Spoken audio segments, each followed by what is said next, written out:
દ્રૌપદીના પાંચ પતિ થવાનું કારણ શું હતું?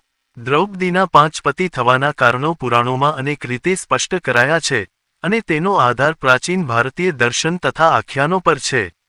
આ વાત અનેક વિષયોને છતી કરે છે, જેમ કે કર્મ, અભિલાષા, દેવોની ઈચ્છા અને યોગ શક્તિ.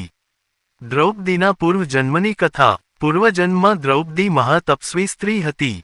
તે શિવજીની તપસ્યામાં લીન રહી અને પ્રભુ શિવને પ્રસન્ન કરીને પોતાના માટે શ્રેષ્ઠ પતિ માંગ્યો. તેના શ્રેષ્ઠ પતિ માટે 5 અલગ અલગ ગુણો માગ્યા.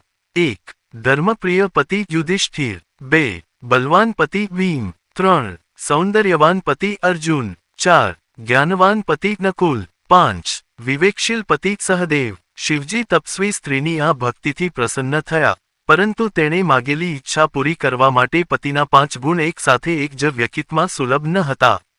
તેથી શિવજીએ આશીર્વાદ આપ્યો કે તેના 5 અલગ અલગ ગુણ ધરાવતા પતિઓની તે પત્ની બનશે. દ્રૌપદીનો જન્મ. દ્રૌપદી દ્રુપદ રાજાના પુત્રેષ્ઠી યજ્ઞમાંથી ઉત્પન્ન થઈ. તે અદ્વિતીય સુંદર અને મહાતપસ્વી સ્ત્રી હતી. તેમના જન્મનો ઉદ્દેશ ધર્મની સ્થાપના માટે હતો. દ્રૌપદીના 5 પતિ બનવા પાછળનો આધ્યાત્મિક વિભાવ. આ કથામાં જણાવાયું છે કે દ્રૌપદી પોતે ઇન્દ્રની પત્ની શચીના અંગમાંથી ઉત્પન્ન થયેલી હતી.